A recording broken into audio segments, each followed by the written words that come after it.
Standing silently in the misty landscapes of Ireland and Western Britain, weathered stones bear strange, cryptic markings, lines and notches carved with precision into their edges.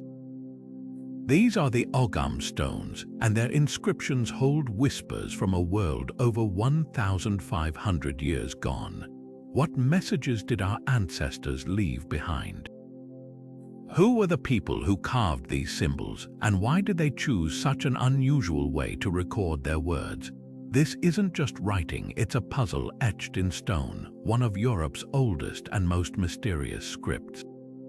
The Ogham script is unlike anything else from its time. Instead of flowing letters, it uses sharp, angular grooves, often running vertically along the corner of a stone like a seam of hidden language.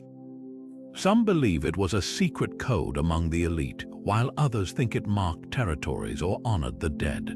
But here's what's truly fascinating. Despite being studied for centuries, no one can say for certain where it came from or why it vanished. Was it a practical tool, a sacred ritual, or something even deeper? The stones refuse to give up their secrets easily. What if these carvings are more than just names or memorials? What if they're fragments of a lost world waiting to be pieced together? Today, we're going to trace the lines of these ancient marks, unraveling the theories, the legends, and the enduring enigma of Ogham.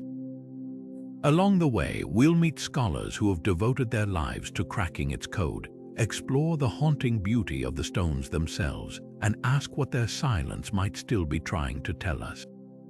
This is a journey into the shadows of history, where every stroke in the stone could change what we thought we knew. The mystery of Ogham begins with its creation, who devised this striking script and why.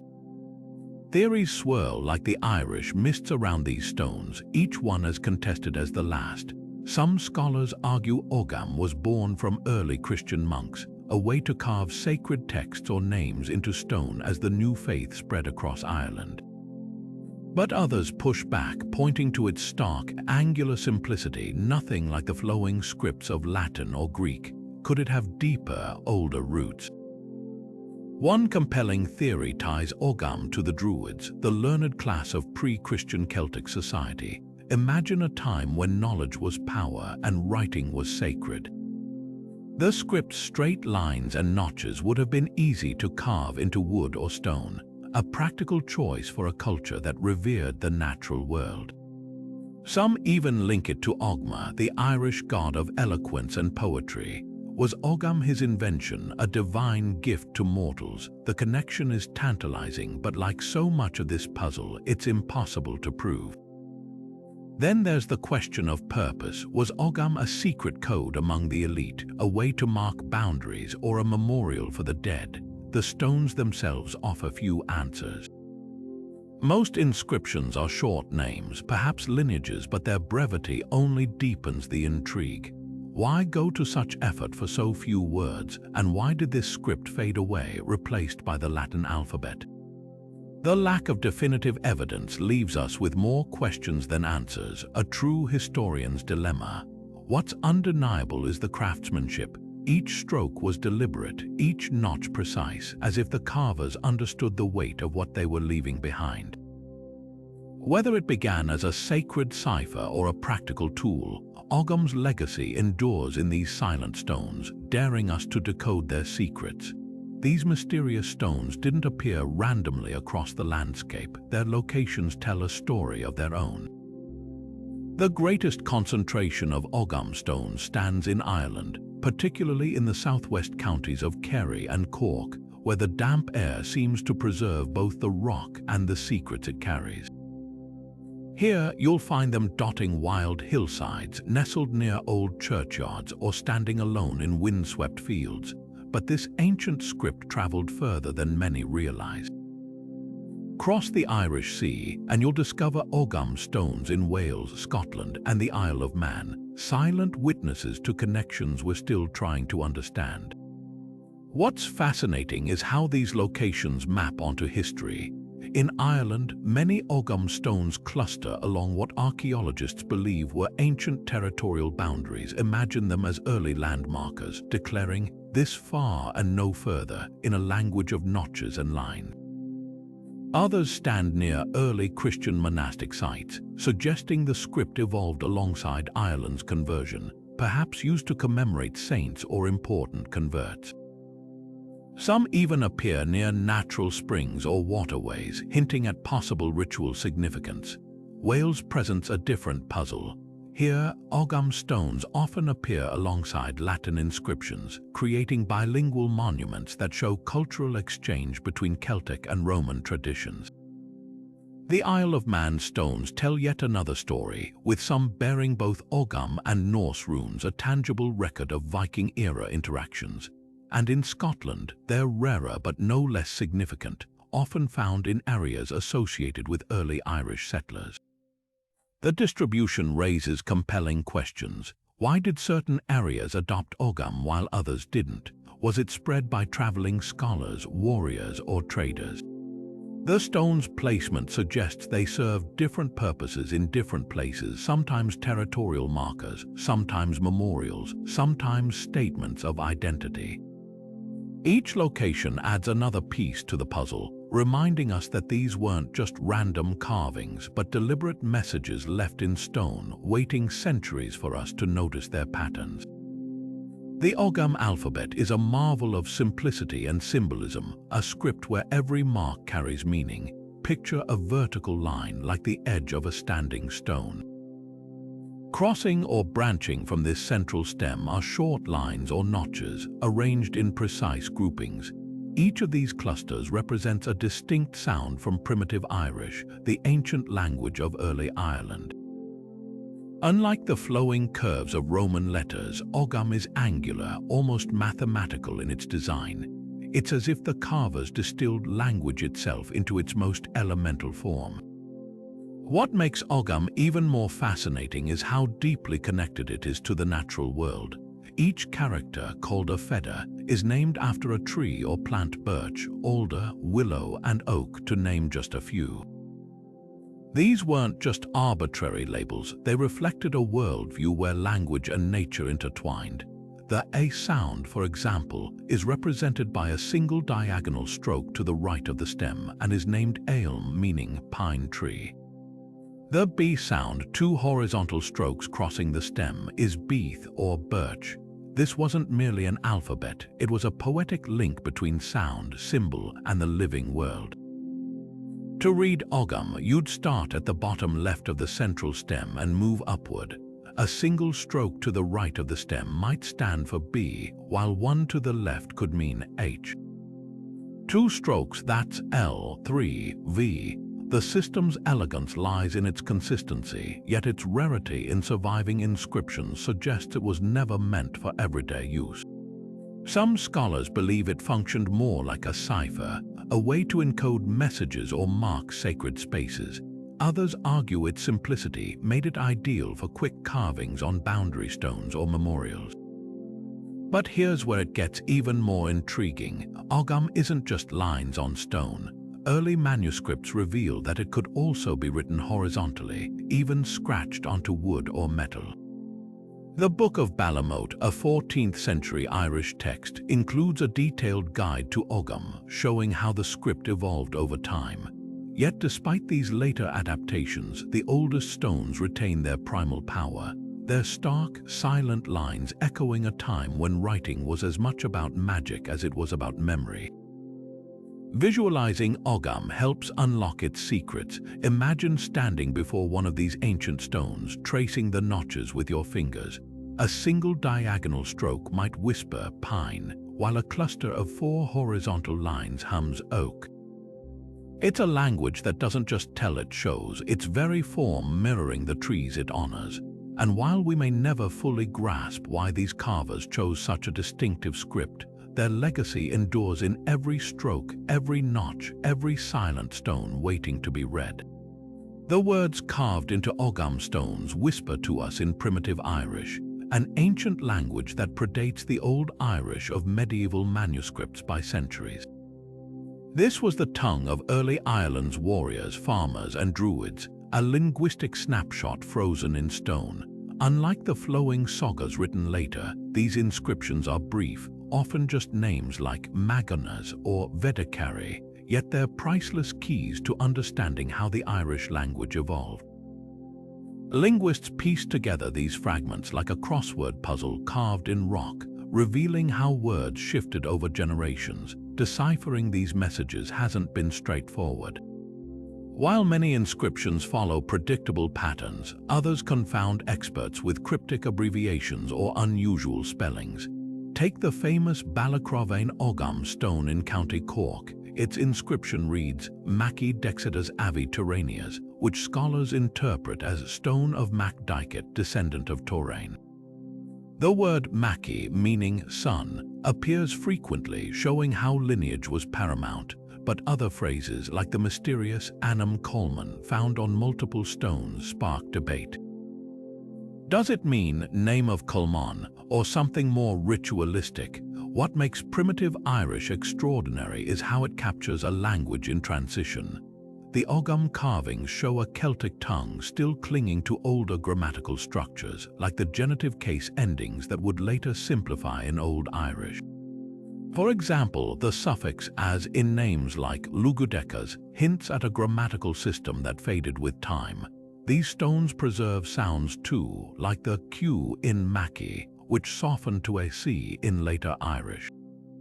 It's as if each notch in the stone holds an echo of how people spoke 15 centuries ago. Yet gaps remain. Some inscriptions feature unfamiliar words, perhaps personal names lost to history or terms with forgotten meanings. The Kilmalcadar stone in Kerry bears the letters Dini, possibly standing for Domini, Latin for Lord, suggesting these carvers straddled two linguistic worlds. Others, like the stone at Ratas Church, mix primitive Irish with cryptic symbols, leaving scholars wondering if they're reading names, prayers, or boundary markers. The true gift of these inscriptions isn't just what they say, it's what they reveal about Ireland's linguistic journey. Without Ogham, we'd have almost no written record of how Irish sounded before Christianity brought Latin script. These stones are time capsules, proving that languages aren't static but living things that grow, change, and sometimes vanish, leaving only whispers in stone for us to decipher. Standing before an Ogham stone, you'll often find the same pattern carved again and again, a name followed by son of another name, sometimes stretching back generations. Magana's son of Conavotos, Vedakari son of Ragitos, Sagramna's son of Conatamos. These simple genealogies might seem modest, but they're windows into a society where lineage was everything. In early Ireland, your ancestors weren't just family. They were your claim to land, your standing in the tribe, your very identity etched in stone. Why this obsession with paternal lines? Imagine a world without deeds or written contracts. Your rights to farmland, your position in the social hierarchy, even your legal standing in disputes, all of it depended on proving who you came from. An Ogham stone wasn't just a memorial, it was a permanent record, a way to declare, this land is mine because my father's father's father held it first. Some stones even include tribal names, like the famous Corcu Duibni inscription in County Kerry, tying individuals to powerful kin groups. These weren't tombstones in our modern sense, they were territorial markers, legal documents, and statements of belonging rolled into one. The formulaic nature of these inscriptions hints at something deeper. Nearly all follow the same structure, ex maci y, ex son of y, or ex maci mucoi y, ex son of the tribe of y. This consistency suggests Ogham wasn't just casual carving. It was a formal system, possibly overseen by learned individuals who knew the rules. Some stones go further, adding descriptors like the priest or the soldier, giving us glimpses of roles within these early communities. The Kilcoolat Ogham stone in Kerry, for example, commemorates Lugudeka's Maci Menue, but also calls him the Smith, a title carrying weight in a society that revered craftsmanship. But here's what's striking: almost no Ogham stones mention women. Of the hundreds discovered, only a tiny handful include female names like the rare Dover Donna, Dover daughter of. Found in Wales, this absence speaks volumes. In this world, lineage was traced through men, and public commemoration was overwhelmingly male. Was this because land inheritance passed through sons? Or because carving stone was itself a male-dominated act? The silence of these stones might be as telling as their inscriptions. Yet even within these rigid patterns, there are tantalizing exceptions. A few stones bear phrases like Avi Ivekotos, descendant of Ivekotos, extending the lineage beyond immediate fathers. Others, like the Ballynahunt Ogham stone, mix primitive Irish with Latin, showing cultural blending. And then there are the mysterious outliers, stones with single names or fragments that defy translation. Were these territorial claims, boundary markers, the work of carvers experimenting with the script? Every deviation from the norm reminds us that behind these formulaic lines were real people, leaving their mark in the only way they knew how, cutting their stories into stone, hoping they'd outlast the ages. Among the hundreds of Ogham stones that follow predictable name and lineage patterns, a handful stand out like riddles carved in stone. These anomalies defy expectations, their inscriptions hinting at purposes far beyond simple memorials. Take the enigmatic stones bearing the word Coy, appearing on multiple carvings across Ireland. Is it a name, a title, or something more cryptic? Scholars have debated for decades, some suggesting it could abbreviate a Christian invocation like "Christ is here," while others argue it may mark sacred ground. Then there's the curious case of the Dunlo Ogham stone in Kerry, where a spiral, an ancient symbol of eternity, twists beside the script, blending pre-Christian imagery with this already mysterious alphabet. Even more perplexing are stones like the one at Kilmalcadar, where Ogham letters share space with a clear Christian cross. This fusion of old and new beliefs suggests a period of cultural overlap, where carvers honored tradition while embracing a changing world. Some inscriptions go further, like the stone at Raglan that pairs Ogham with a zigzag pattern resembling lightning, perhaps a protective symbol or a nod to pagan storm gods. The Uglish stone in County Kerry takes the mystery deeper with its unusual sequence of letters. By Vedona's Mackie, the first word defies translation, leading some to speculate it encodes a lost ritual phrase or even a magical charm. Perhaps most tantalizing are the stones that resist translation entirely. The Coolmagort Ogham bears markings experts still can't decipher, its letters either worn beyond recognition or intentionally obscure. Could these be personal codes, magical incantations, or mistakes by an inexperienced carver? The debate rages on. Meanwhile, the Ballynock Ogham stone in Waterford features a sequence read as Annam, found on multiple stones usually interpreted as name of, but some suggest it might signal a sacred dedication. What unites these outliers is their refusal to fit neatly into history's boxes. They remind us that Ogham wasn't just a practical tool, it may have served as a bridge between worlds, carrying messages we've only begun to overhear. Every strange marking, every unexplained symbol whispers that there's more to these stones than we yet understand. Attempting to pin exact dates on Ogham stones is like trying to catch fog in your hands. The harder you grasp, the more it slips away. While most scholars agree these carvings were made between the 4th and 7th centuries, the truth is far messier. Unlike Roman inscriptions that often include clear dates, Ogham stones offer no such certainty. Their age has to be pieced together through clues as subtle as the notches on their edges. Linguistic analysis provides one of the strongest dating tools. By comparing the primitive Irish used in Ogham carvings to later Old Irish texts, researchers can track how the language evolved. Words like Mackie for son gradually shifted to Mac in later centuries, allowing linguists to place earlier inscriptions before this change occurred. Some stones even show transitional forms like the Ballyspellin stone in Kilkenny, where Maki appears alongside later grammatical structures, but language changes at different rates in different places, meaning two stones with similar inscriptions could actually be centuries apart. Archaeological context helps narrow the window. Many Ogham stones were reused in early Christian churchyards or built into medieval structures, giving rough boundaries for their creation. The stones at Ratas Church in Kerry, for example, were found near an early monastic site dated to the 5th century. But here's the catch. Just because a stone ended up in a 6th century church wall doesn't prove it wasn't carved 200 years earlier. Some may have stood in the landscape for generations before being moved. Then there's the stone itself, quite literally. Geology can't date carvings directly, but the weathering patterns on certain stones suggest exposure over many centuries.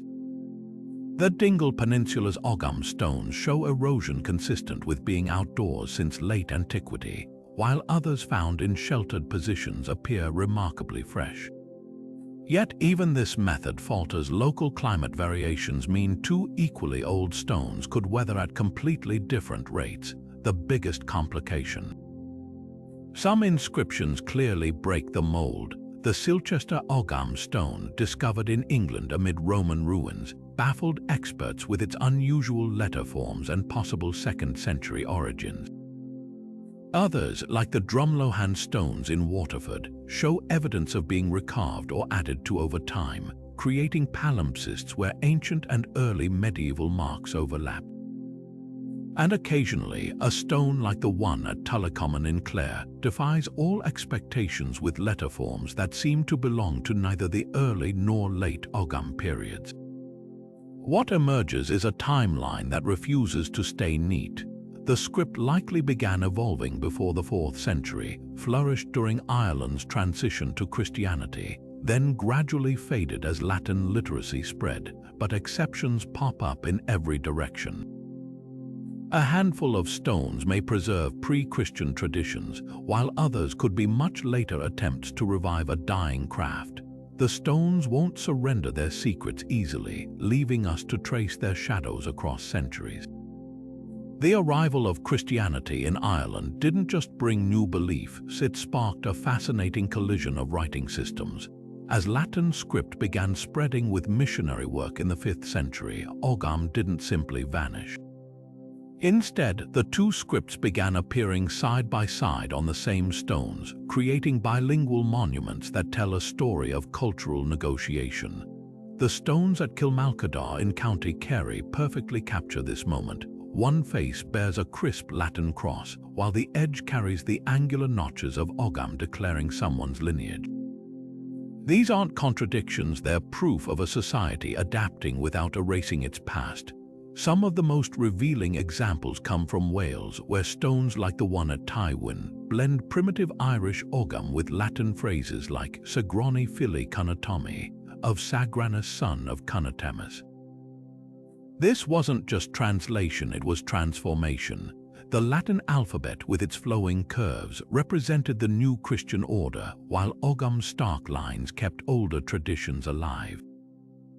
Interestingly, the content rarely conflicts. Both scripts often record the same names or memorials, suggesting the carvers saw them as equally valid. At Llanfaelog in Anglesey, a stone commemorates Venjubari in Ogham, while its Latin counterpart calls him Venjubarus, showing how language itself was in flux during this era. Why did early Christian communities embrace Ogham instead of rejecting it? Practicality played a role. In regions where Irish remained dominant, Ogham was still the most recognizable way to mark graves or boundaries. But there's likely more to it. Some scholars argue that missionaries, possibly Irish themselves, strategically adopted Ogham to ease conversions, using familiar symbols to introduce new ideas. The Ratas Church stone in Kerry supports this theory. Its Ogham inscription names Colum the priest, blending a Christian title with ancestral script. Even the Book of Balamote, written centuries later, preserves Ogham alongside biblical lore, hinting at its enduring cultural cachet, yet tensions simmer beneath the surface. A handful of stones show deliberate overwriting, like the Tullilis Ogham in Cork, where Christian crosses were later carved over older inscriptions. Others, like the St. Dogmael stone in Wales, feature Latin almost exclusively, with only faint traces of Ogham, perhaps signaling communities more eager to shed pagan associations. But the true outliers are stones like the Kilbarnain Ogham in Kerry, where someone painstakingly added a Latin in before an existing Ogham name, as if trying to sanctify the older memorial without erasing it entirely. What emerges from these stones isn't a simple story of replacement, but one of layered identities. The bilingual inscriptions prove that early Christian Ireland didn't abandon its past. It found ways to carry forward what mattered, even while embracing change. Every time a carver chiseled both scripts into rock, they were making a choice to remember where they came from, even as they stepped into a new world. Long before Ogham carved its way into memorial stones, these enigmatic symbols may have pulsed with a deeper, more mystical purpose. There's compelling evidence that Ogham's roots twist back into the shadowy realm of pre-Christian ritual, a world where trees were sacred, knowledge was power, and writing itself might have been considered magic. Picture a druid in a grove of oaks pressing a knife to a wooden stave, each notch not just a letter but an invocation. Some scholars argue that Ogham's earliest forms weren't meant for gravestones at all, but for casting lots, marking sacred time, or even communing with the unseen. The strongest clue lies in the script's very design. Every character in the Ogham alphabet is named after a tree or plant: birch for B, alder for A, willow for S. This isn't just poetic, it's deeply symbolic. In Celtic cosmology, trees weren't merely resources, they were pillars of the spiritual world. The oak embodied strength and sovereignty, the yew symbolized death and rebirth, and the hazel was associated with wisdom. By tying each letter to a specific tree, Ogham may have encoded layers of meaning beyond simple communication. Imagine a druid carving D for Dure, oak, not just to spell a word, but to invoke the oak's protective power. Some inscriptions, like the fragmented sequence on the Killaloe stone in Clare, arrange letters in patterns that defy simple translation. Could these have been charms or blessings? Then there's the tantalizing link to the Celtic calendar. The ancient Coligny calendar, a bronze artifact found in France, shows the Celts tracked time through intricate lunar cycles. Ogham's groupings, 5 sets of 5 characters, mirror this fascination with numerical symbolism. The first group of letters corresponds to trees associated with the first quarter of the year in Celtic tradition, leading some researchers to suggest Ogham could have marked holy days or seasonal rites. The stone at Templibrian in Cork, with its unusual sequence of repeating letters, might record a ceremonial event rather than a personal name. Even the physical act of carving may have held ritual significance, the vertical stem line echoing the world tree, a central symbol in druidic belief connecting earth, sky, and underworld. But the most controversial theory paints Ogham as a divinatory tool. Medieval Irish texts like the Tain Bo Cuelge reference druids casting wood slips to foretell the future, a practice eerily reminiscent of how Ogham could have been used on staves before stone carvings became common. The Book of Balamote describes a cryptic Ogham of the hands, where gestures accompanied the script for secret communication. Could certain stones, like the one at Balacrovane with its ambiguous dexeders, encode prophecies or curses? Without first-hand accounts, we're left tracing shadows, but the echoes are too persistent to ignore. What's undeniable is that Ogham's transition from ritual object to memorial marker wasn't abrupt. Even on later Christian-era stones, traces of older beliefs linger. The Kilmalcadar Ogham pairs a cross with an inscription that includes the word Dova, possibly meaning dark or sacred, a nod to pre-Christian concepts of the otherworld. Some carvings mix Ogham with spiral motifs or cup marks, symbols tied to ancient solar cults. These aren't contradictions, but layers like growth rings on the very trees the script venerates. Whether Ogham began as a druidic cipher, a seasonal almanac, or something more esoteric, its power endures in every stroke, bridging the seen and unseen worlds. The mystery of why Ogham was invented at all remains one of history's most intriguing puzzles, especially since Latin script had already reached Ireland by the time these carvings began appearing. If the Romans and early Christian missionaries were using a perfectly functional alphabet, why create an entirely new writing system from scratch? Scholars have debated this for generations, and their theories range from practical necessity to covert rebellion. One compelling explanation suggests Ogham was designed as a cipher, a secret language for the elite. In this view, the angular notches weren't just practical, they were deliberately obscure, allowing druids or chieftains to communicate privately. The script's simplicity would have made it easy to teach orally while remaining impenetrable to outsiders. This theory gains traction from early Irish texts describing druids using wooden wands carved with cryptic symbols for divination. If Ogham began as a ritual or political code, it might explain why so many stones mark territorial boundaries like silent sentinels guarding not just land but knowledge. Yet critics point out that many inscriptions are straightforward names, hardly the stuff of secrecy. Could it have started as a cipher only to become more widely adopted over time? Then there's the nationalist angle. Some argue Ogham was a deliberate rejection of Roman influence, a way for Celtic Ireland to assert its cultural independence. Unlike Latin's curves, Ogham's stark lines mirrored the natural world: trees, branches, and the edges of standing stones. Its very structure celebrated a distinctly Irish identity. This idea resonates with later medieval texts that mythologized Ogham as a gift from the god Ogma, tying it to indigenous tradition.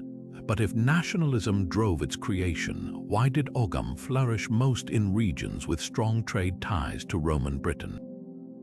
And why adopt Latin so readily later? The timing doesn't neatly align with known political resistance movements. Practicality offers another lens. Ogham's straight lines were far easier to carve into hard stone than Latin's delicate curves.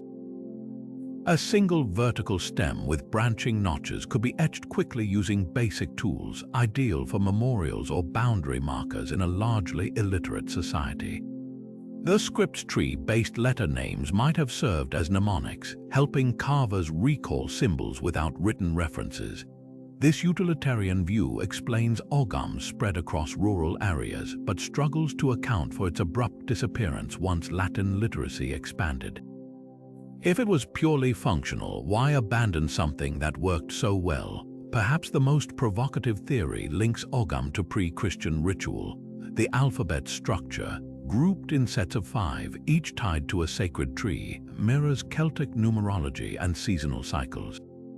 Early inscriptions often appear near springs or ancient meeting sites, hinting at ceremonial use. Could Ogham have been less about communication and more about invoking power? Some stones feature odd letter repetitions or sequences that defy translation, suggesting incantations rather than messages. Yet without direct evidence of ritual practices, this remains speculative. What's clear is that no single theory fully explains Ogham's existence. It may have been all these things: code, statement, tool, and talisman, at different times or places. Like the stones themselves, the truth lies layered, waiting to be uncovered stroke by stroke. By the time Ogham Stones stopped being carved around the 7th century, you might think this ancient script would have faded into obscurity, but something remarkable happened. Instead of disappearing, Ogham found a new life in the pages of medieval Irish manuscripts, preserved by scribes who saw it not just as writing, but as a cultural treasure worth safeguarding. These manuscripts reveal how Ogham evolved from a practical carving system into something far more elaborate, a subject of scholarly fascination centuries after its original purpose had waned. Take the Book of Balamote, a 14th century compilation bursting with historical and linguistic knowledge. In its pages, scribes didn't just copy the Ogham alphabet, they expanded it, creating intricate new versions like Ogham Call or Ogham of the Woods, where letters were grouped by tree categories. Another section details Ogham Briarthar Ogham, where each letter is paired with cryptic poetic phrases like B for beeth, birch, accompanied by the line Feocho's fold chain, meaning withered foot with fine hair. These weren't just translations, they were mnemonic puzzles showing how medieval scholars reinterpreted Ogham as a key to deeper wisdom. But why keep Ogham alive when Latin script dominated medieval writing? Part of the answer lies in the Aurecept na and Aces, the scholar's primer, a text claiming Ogham as Ireland's unique invention, a point of national pride.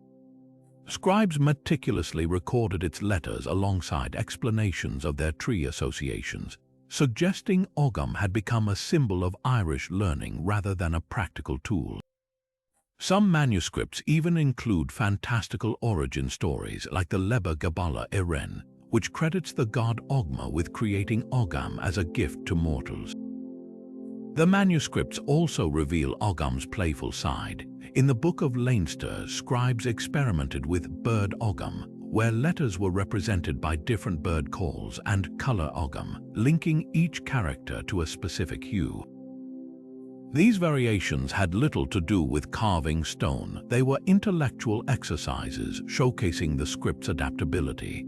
A particularly striking example appears in Trinity College Dublin's Book of Dimma, where Ogham letters frame Latin prayers, blending sacred texts with ancestral symbols in a quiet act of cultural continuity. What's fascinating is how these scribes treated Ogham with reverence while also reinventing it. The St. Gall Prisian manuscript, written by Irish monks in Switzerland, includes a detailed Ogham chart, proof that knowledge of the script traveled far beyond Ireland's shores. Yet for all this preservation, medieval Ogham was rarely used for full sentences. Instead, it became a ceremonial cipher, a way to encode secret messages or mark important names in margins. This manuscript tradition leaves us with a paradox. Ogham thrived in books precisely because it was no longer everyday writing. Freed from practical use, it became a canvas for creativity, a link to an idealized past. Every inked letter in these pages whispers that some traditions don't die, they transform, finding new purpose in the hands of those determined to remember. Today's scholars aren't just staring at weathered stones, they're using cutting-edge technology to peel back layers of time on these ancient inscriptions. High-resolution 3D scanning has revolutionized Ogham studies, revealing worn-down notches invisible to the naked eye. At University College Cork, researchers digitally unwrapped the curvature of stones like the Kilmalcadar Ogham, uncovering faint letters that rewrite our understanding of early Irish naming conventions. Elsewhere, multispectral imaging, the same technology used to recover faded medieval manuscripts, has exposed hidden markings on stones long thought to be too eroded to read.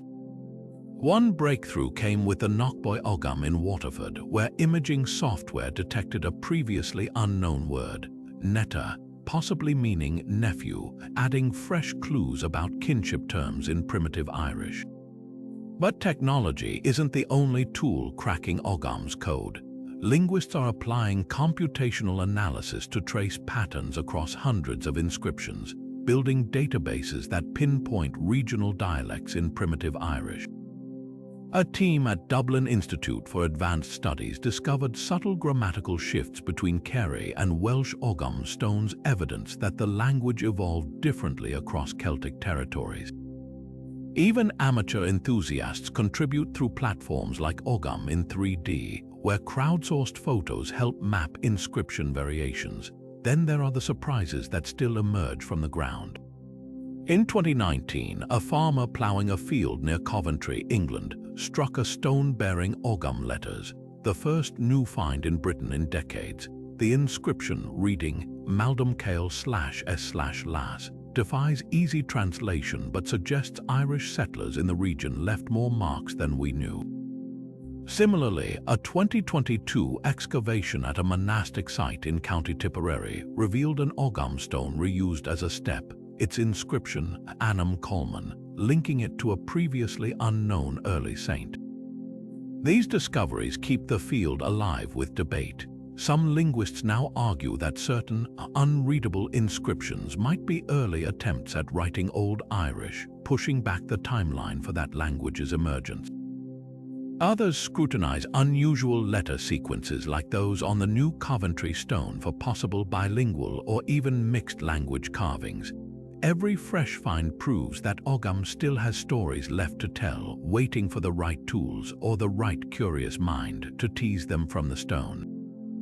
Walk through the rolling hills of County Kerry or the rugged coastline of Pembrokeshire in Wales, and you'll notice something striking. Ogham stones often stand where the land itself seems to shift. Not atop burial mounds or clustered in settlements, but along ridges, near river crossings, or at the edges of fertile valleys. This isn't random placement. To many archaeologists, these stones are silent sentinels of ancient borders, territorial markers carved with names that declared, "This far and no further." The theory gains weight when you map their locations. They frequently appear along geographic boundaries that would have divided one tribe's grazing land from another's, or marked the threshold between coastal trading routes and inland strongholds. Take the Cork and Kerry Ogham stones in southwest Ireland. Multiple inscriptions mention this powerful tribal name, often near natural boundaries like the Ivrogue Peninsula's mountain passes. One stone at Kilcool boldly announces of Lugudeca's son of Menuet of the Cork and Kerry, less a memorial than a land deed chiseled in stone. Similar patterns emerge in Wales, where stones like the one at Clinderwan stand near ancient routeways, their primitive Irish names suggesting Irish settlers marking claims in a contested landscape. Even the physical design of Ogham supports this theory. The script's vertical lines mirror boundary poles or standing stones, while its simplicity made it easy to carve quickly where territory needed asserting. But how do we know these weren't just graves or memorials? Context is key. Excavations at sites like Ballinlough in Waterford reveal Ogham stones positioned alongside earthworks and ditches, man-made boundaries dating to the same era. Others, like the stone at Drumlohan, were found near medieval land divisions that likely reused much older territorial lines. Then there's the content of the inscriptions themselves. While many simply state names and lineages, some add tribal affiliations or descriptors like of the Ui Liathane, a clear nod to collective land ownership.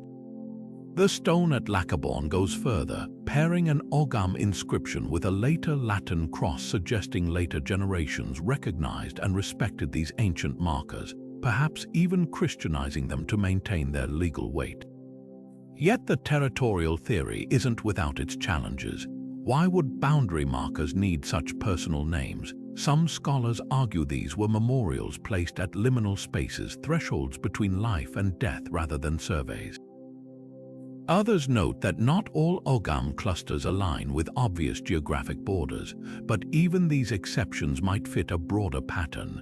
The stone at Ratas in Kerry stands near a natural spring, a resource worth claiming. Another at Kilmalcadar overlooks prime farmland.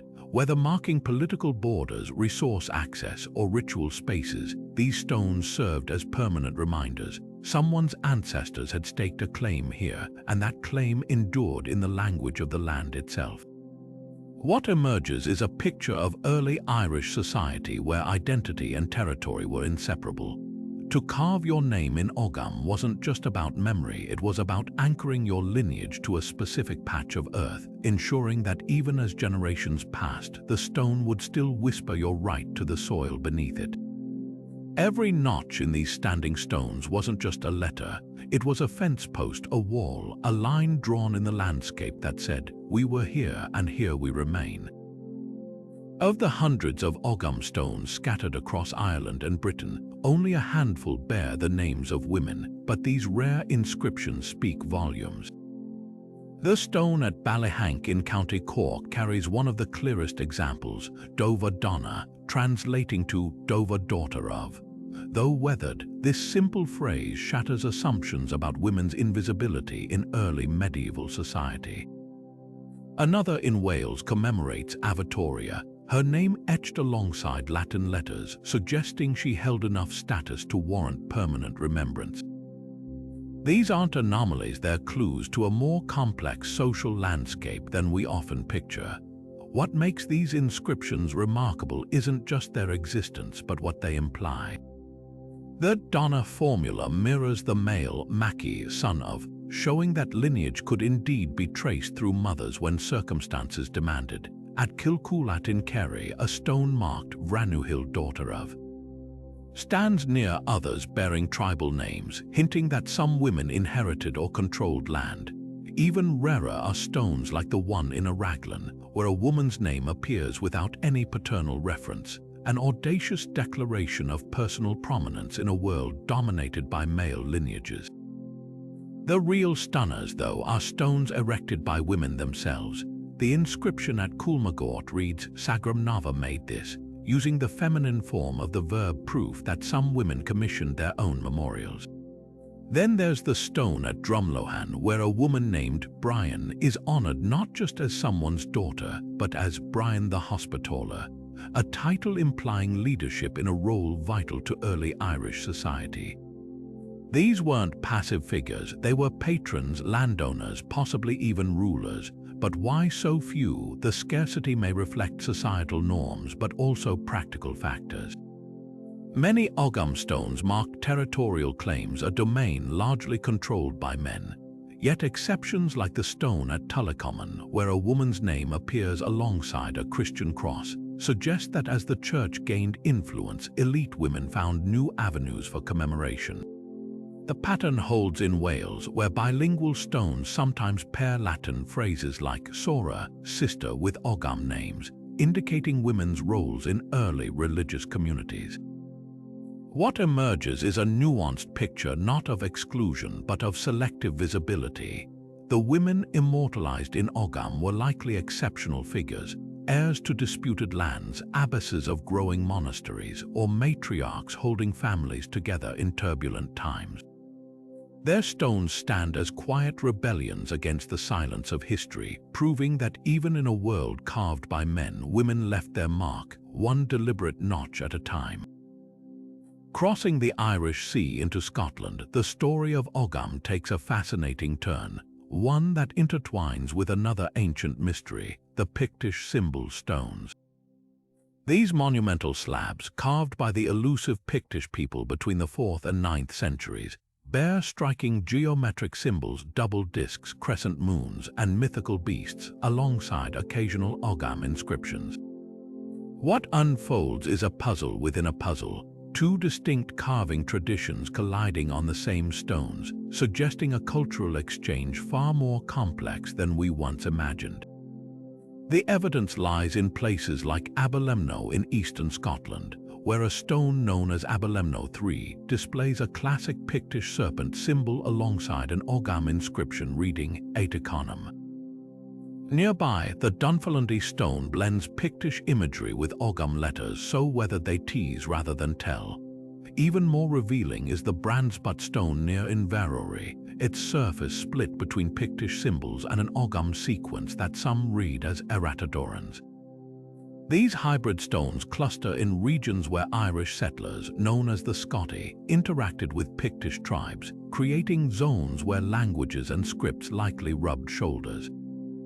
But what connected these two traditions? At first glance, Ogham and Pictish symbols seem worlds apart. Ogham is linear, linguistic, designed to encode sounds into stone. Pictish carvings are pictorial, their meaning still hotly debated. Were they clan emblems, religious icons? Yet dig deeper and intriguing overlaps emerge. Both traditions favored standing stones as their canvas. Both flourished during the same turbulent centuries when Roman influence waned and new kingdoms rose. Most compellingly, a handful of Scottish Ogham stones adapt the script in ways unseen in Ireland, like the Lunasting stone in Shetland, where the Ogham notches curve to follow Pictish-style designs rather than strict straight lines. Scholars are divided on what this means. Some argue the Picts borrowed Ogham from Irish settlers or raiders, adapting it to their own needs. Others propose both cultures drew from an older, shared tradition of symbolic carvings, perhaps even a pre-Celtic system lost to time. The differences are telling, too. While Irish Ogham overwhelmingly records names and lineages, Scottish Ogham inscriptions often appear alongside Pictish symbols without clear grammatical structure, as if the script had been repurposed. The Newton stone near Aberdeen takes this further, its Ogham letters mingling with a second, still undeciphered script. What's certain is that these stones mark a frontier, not just of land but of ideas. In Ireland, Ogham was practical, widespread, tied to territorial claims. In Pictish territory, it became something more enigmatic, blending with local traditions to create a cryptic hybrid. Each carved stone stands as a testament to moments of contact, conflict, and perhaps even collaboration between two ancient cultures, their messages half lost between the lines. Beneath the surface of Ogham's straightforward name carvings lies a tantalizing possibility. What if some inscriptions were never meant to be read at face value? Among the most provocative theories is that Ogham served as a cryptographic system, a way to conceal messages within seemingly ordinary markings. Imagine a stone bearing the name Magonas, its notches arranged just slightly differently from the norm.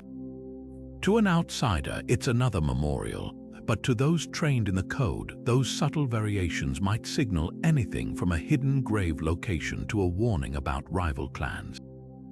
This isn't pure fantasy. The Book of Balamote describes advanced Ogham variations like Ogham Turda, Secret Ogham, where letters could be written backward, mirrored, or even hidden within tree branch patterns.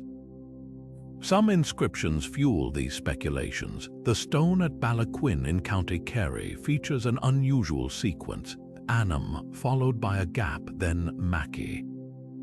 Standard readings interpret this as name of the son of, but cryptographers point to the abrupt break. Could the missing section have held a covert message, readable only if you knew where to look? Even more puzzling is the Dunlo Ogham, where extra notches appear between letters dismissed as carver errors by some, but others wonder if they're deliberate, like Morse code's pauses.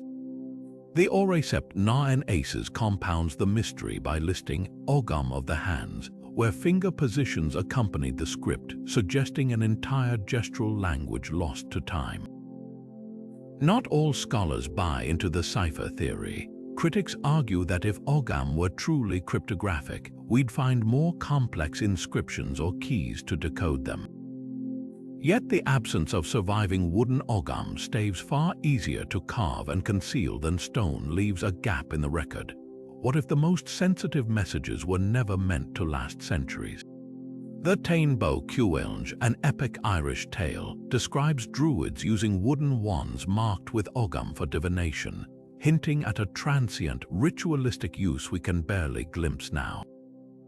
The debate sharpens around stones like the one at Kilmalcadar, where Ogham shares space with a Christian cross but includes the word Dova.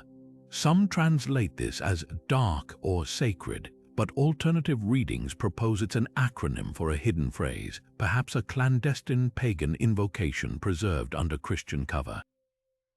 Similarly, the stone at Aglish in Cork bears the letters Bivedonas, a word absent from any known primitive Irish vocabulary. Is it a personal name or something more arcane? Whether Ogham's cryptographic potential was real or imagined, its very design invites secrecy. The script's simplicity made it adaptable. Its tree-based letter names could have doubled as mnemonic keys. In a society where knowledge was power, and power often depended on what others didn't know, the stone's silence might be the most telling clue of all. Exposed to centuries of wind, rain, and human interference, Ogham stones face a silent battle against time. Unlike sheltered manuscripts or buried artifacts, these standing sentinels bear the full force of nature, lichen creeping across their surfaces, frost splitting their edges, and acidic rain slowly erasing their delicate notches. The stone at Ratas Church in Kerry, for example, shows how weathering can blur letters until they're mere shadows, while coastal stones like those on the Dingle Peninsula face salt corrosion that eats away at their inscriptions letter by letter. But nature isn't the only threat. Earlier generations often reused these stones as building material. The Ogham inscribed slab at Killiney in Dublin was once part of a sheep pen, its sacred marks hidden beneath layers of dirt and dung. Heritage organizations are racing to document and protect these vulnerable monuments. In County Cork, the massive Ballacrovane Ogham stone, standing over 5 meters tall, was scanned using 3D laser technology before its surface could deteriorate further. The resulting digital model captures every notch with precision, ensuring future scholars can study the inscription even if the original weathers away. Similarly, the University College Dublin's Ogham in 3D project has created interactive models of dozens of stones, preserving their details in perpetuity. But technology isn't the only solution. At the National Museum of Ireland in Dublin, carefully climate-controlled galleries now house stones like the famed Kilmalcadar Ogham, protecting them from temperature swings that cause microfractures. Yet removing stones from their original site sparks debate. When the Tinnakill Ogham stone was relocated to the Clare Museum, some argued it severed a tangible link between the inscription and the landscape it once marked.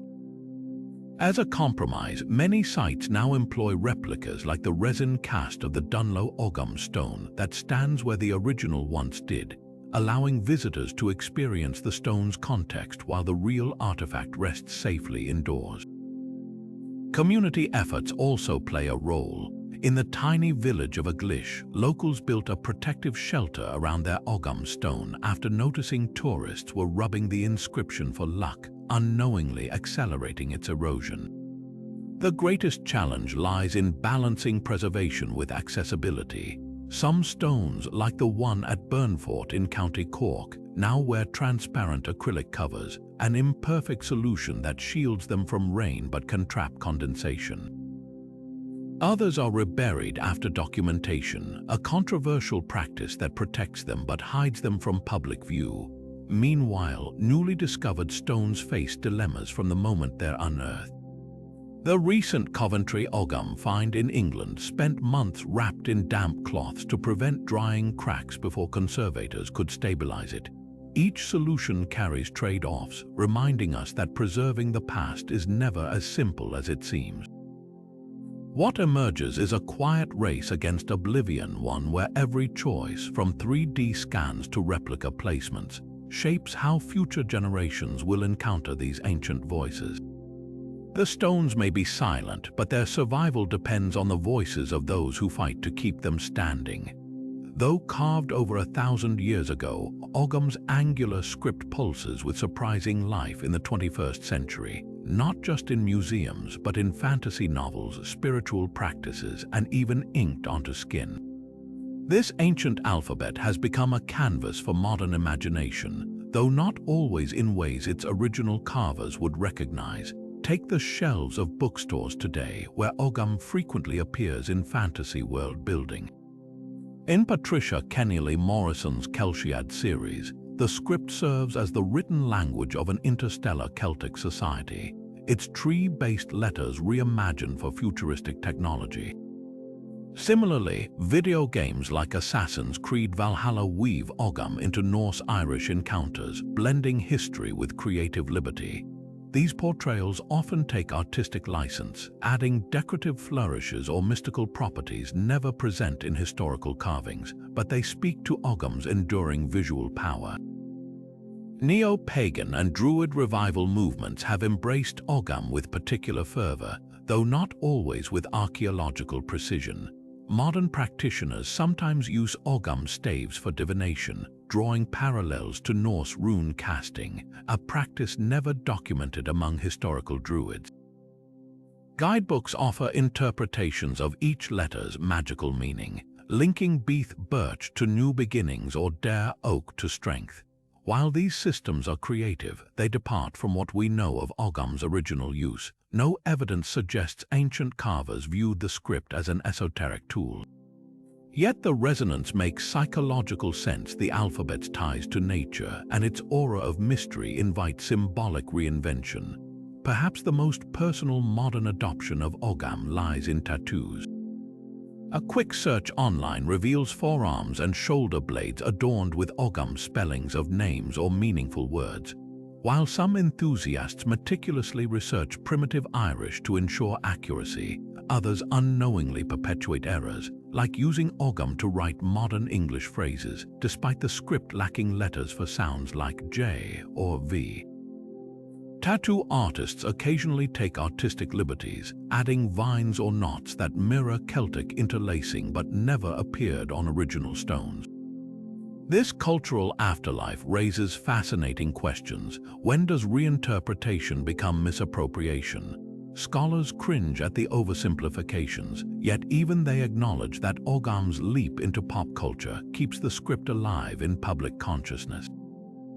The stones themselves never hinted at magic, but their silence seems to invite us to listen and to wonder.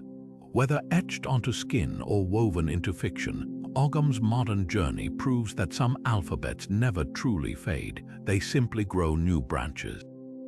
Among the most hotly debated Ogham discoveries are a handful of stones found far beyond Ireland's shores, including several in North America.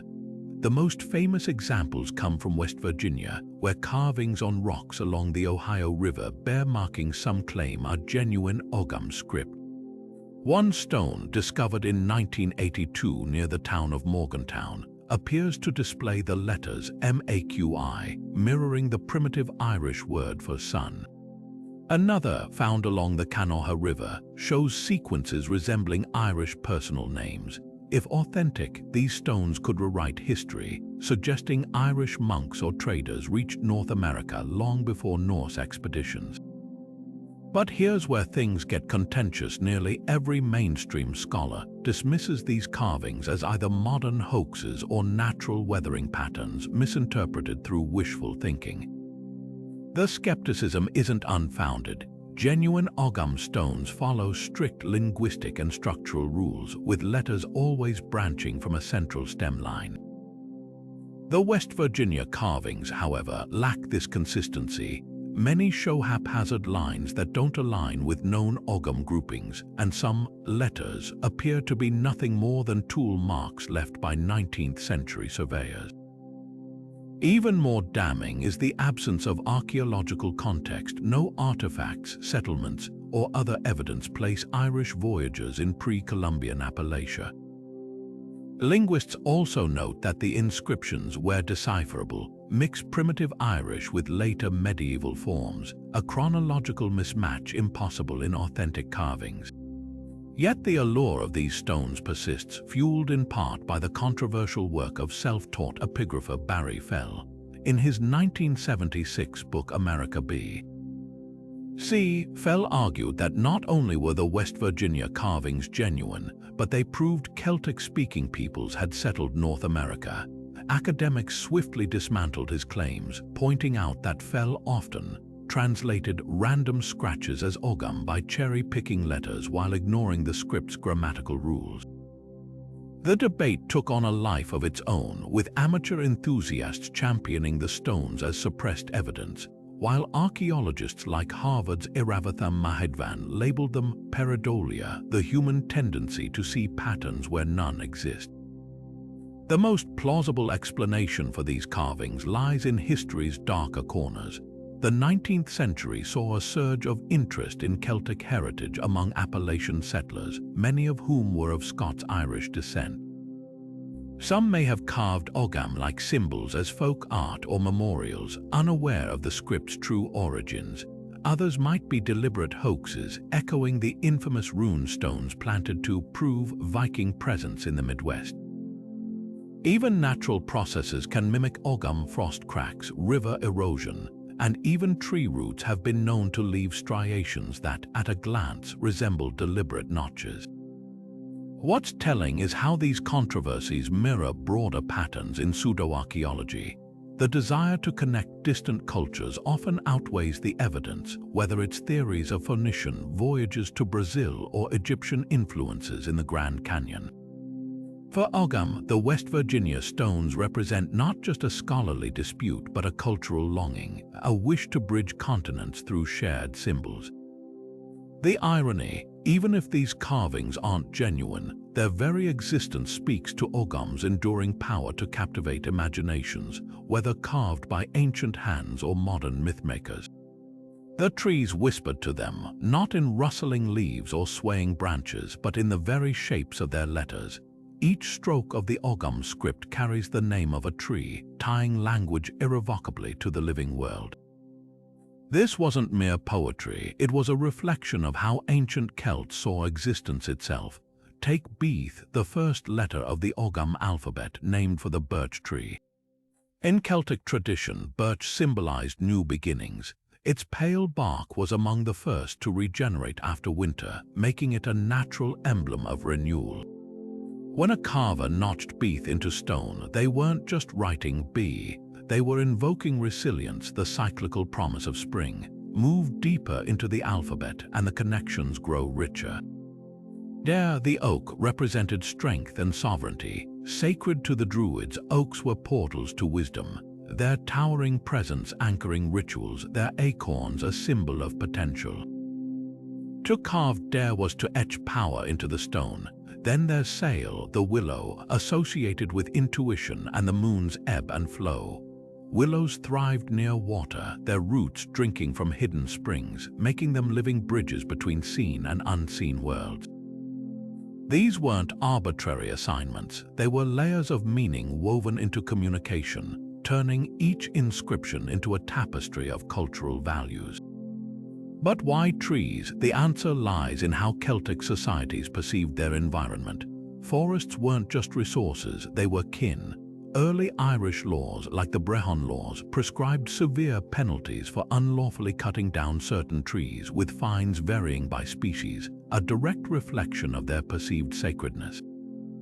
The Erig Fido, or noble trees, included oak, hazel, and yew, each central to myth and survival. Hazelnuts were staples of diet and legend. Think of the salmon of wisdom fed on hazelnuts in the boyhood deeds of Fionn. Yew, with its toxic berries and immortal resilience, some live over 2,000 years, became a symbol of death and rebirth, often planted in graveyards. Ogham's tree language mirrors this hierarchy, with letters grouped into categories that scholars believe might reflect social or ritual importance.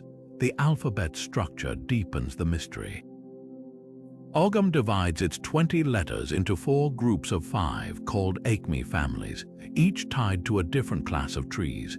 The first Acme links to shrubs like birch and alder, the second to hardy trees like oak and hazel, the third to delicate species like heather and willow, and the fourth to the so-called chieftain trees like yew and ash. This ordering isn't random, it suggests a worldview where language mapped onto ecology, where knowing the alphabet meant understanding your place within nature's web. Some researchers speculate the groupings might even correspond to seasonal cycles, with each Acme representing a quarter of the year, though proof remains elusive. The practical implications are tantalizing. If Ogham's letters were mnemonic devices tied to trees, learning the script might have involved more than memorizing shapes. It could have meant walking groves, touching bark, reciting names while standing beneath the very species they honored. This sensory approach would explain why Ogham's letters are so visually distinct. Each one needed to evoke not just a sound, but a living entity. The Book of Balamote hints at this, describing advanced Ogham forms where letters were signaled by hand gestures near specific body parts, perhaps mirroring how different trees were associated with parts of the landscape: oaks on ridges, alders in wetlands. Yet the most haunting question lingers: did the carvers believe writing in tree language infused their words with that tree's power? When they chiseled Iadhad, the yew, onto a memorial, were they invoking eternity? When they marked a boundary stone with Coll, the hazel, did they seek its wisdom to settle disputes? We'll never know for certain, but the stones themselves offer clues. The Ballinamona Ogham in County Kerry clusters letters named for protective trees like oak and ash near a territorial border. while the Killaloe stone in Clare repeats sail willow in a pattern that mirrors lunar cycles. Coincidence or intention, what's undeniable is that Ogham's arboreal roots set it apart from other ancient scripts. Latin and Greek alphabets abstracted sounds into geometric forms, but Ogham bound language to the earth. Even its medium stone echoed this, minerals formed over millennia, carved with names of trees that grew from those same minerals.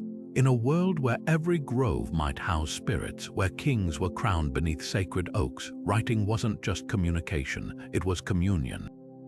The trees spoke, and for a brief, luminous moment in history, someone knew how to listen. The surface of an Ogham stone may look smooth to the naked eye after centuries of weathering, but shine the right light across it, and suddenly long-buried secrets emerge. This is the power of reflectance transformation imaging, a breakthrough technology that's revolutionizing how we study these ancient carvings. By capturing dozens of photographs under varying light angles, researchers can now highlight subtle indentations invisible under normal conditions. The stone at Knockboy in County Waterford was once considered too eroded to read until RTI revealed the word netta, possibly meaning nephew, hidden in its surface. Similar techniques recently uncovered never-before-seen notches on the Dunloe Ogham in Kerry, suggesting some inscriptions might be far longer than we realized. But RTI is just the beginning. High-resolution 3D scanning takes preservation even further, creating digital models so precise they can detect tool marks left by the original carvers. At University College Cork, archaeologists scanned the Kilmalcadar Ogham stone and discovered faint secondary carvings, likely later additions, that had escaped notice for generations. These scans don't just preserve the present, they allow us to peel back time itself. Some projects even use photogrammetry to unwrap curved stone surfaces onto flat digital planes, making inscriptions easier to decipher line by line. The Balacrovane Ogham, standing over 5 meters tall with its message carved along the edge, became fully legible for the first time thanks to this approach. The most exciting developments come from multispectral imaging, a technology borrowed from space exploration and medical diagnostics. Different wavelengths of light can penetrate surface discoloration or lichen growth, revealing contrasts between the stone and its carved grooves. In Wales, this technique exposed an entirely new layer of inscriptions on the Tywyn stone, showing where early carvers had repurposed an even older memorial. Back in Ireland, near-infrared imaging at the Ratas church site detected traces of pigmentation within Ogham notches, hinting that some stones might have been painted to enhance visibility. Artificial intelligence is entering the fray too. Machine learning algorithms trained on known Ogham patterns can now suggest likely letter sequences where damage obscures parts of an inscription.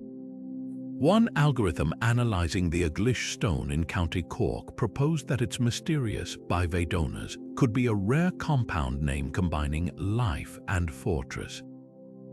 Crowdsourcing plays a role as well. Projects like Ogham in 3D invite public contributions, where amateur photos from multiple angles help reconstruct damaged stones virtually.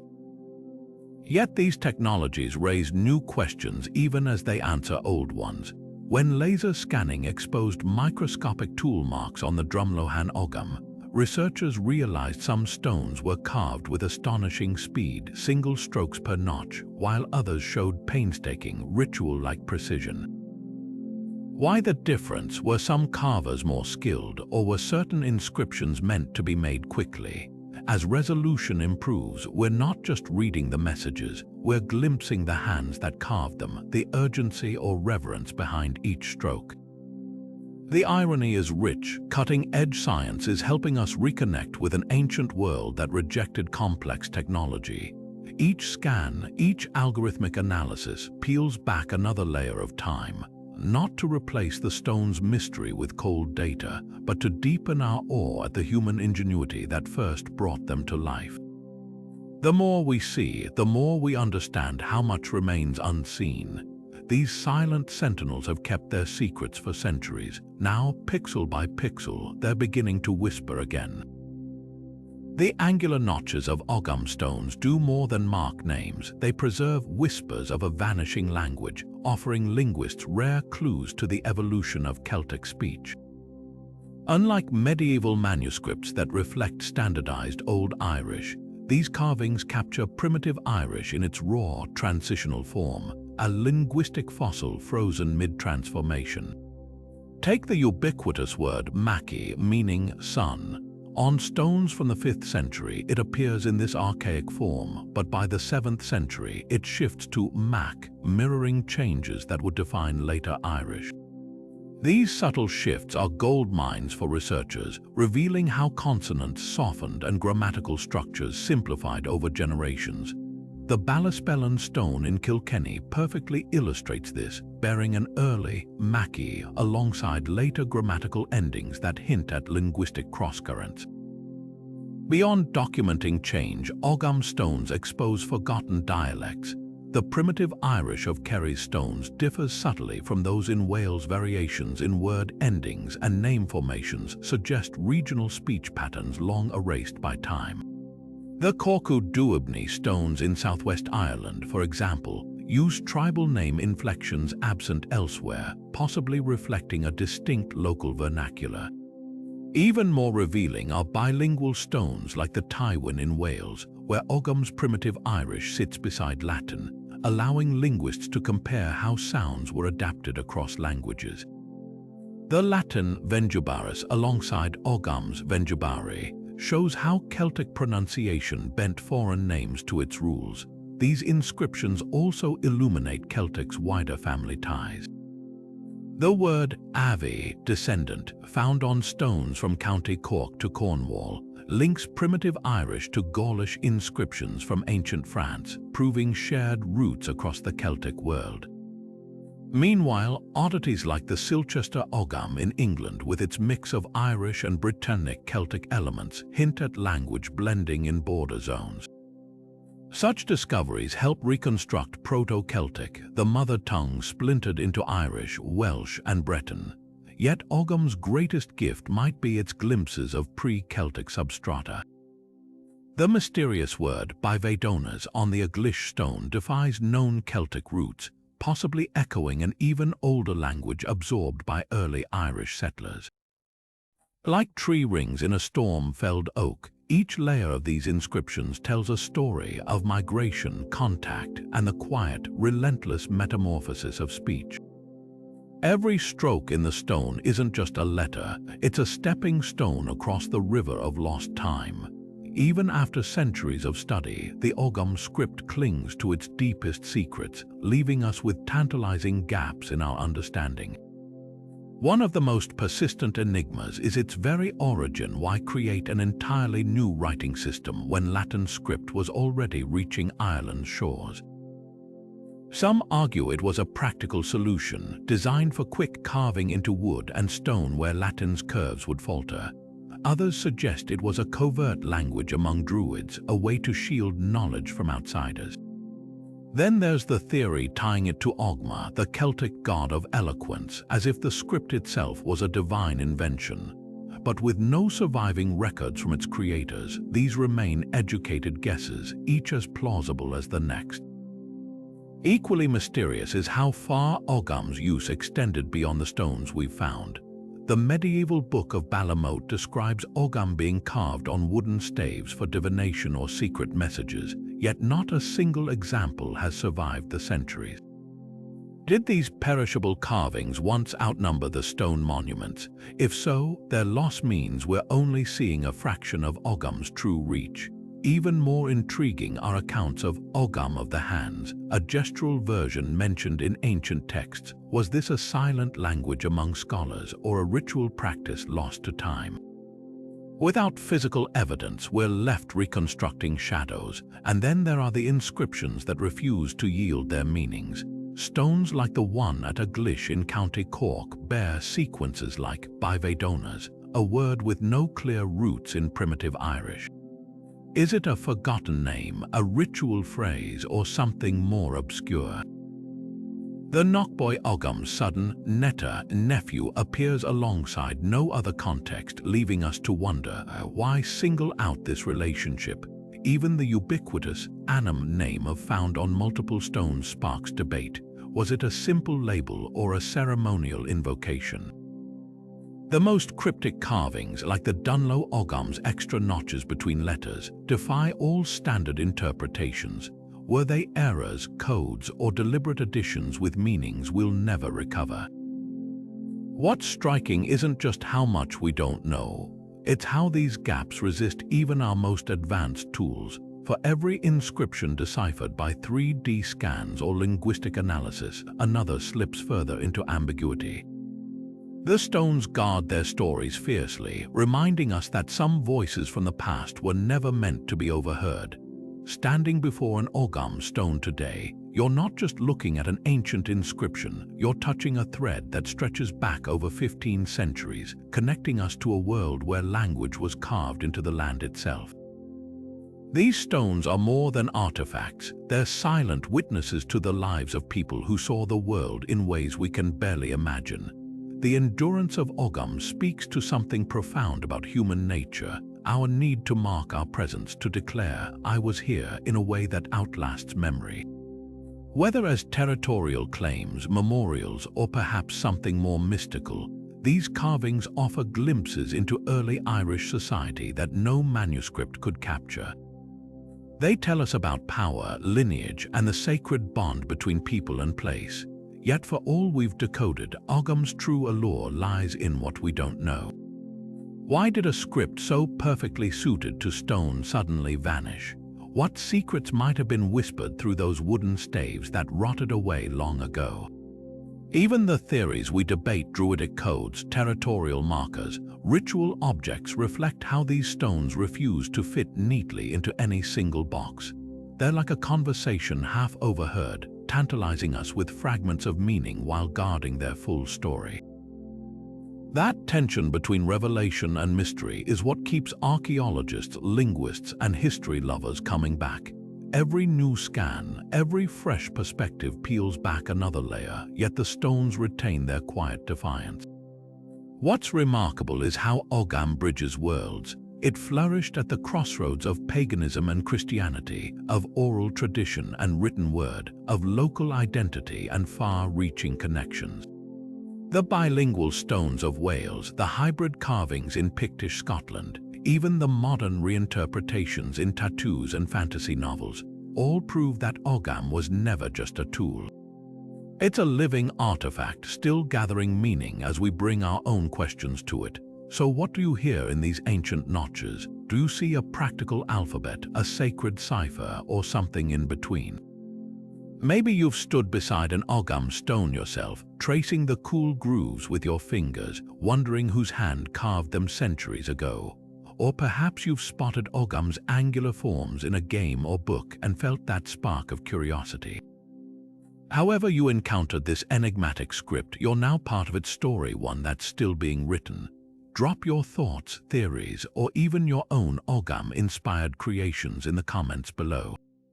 After all, the stones may be silent, but the conversation around them is anything but.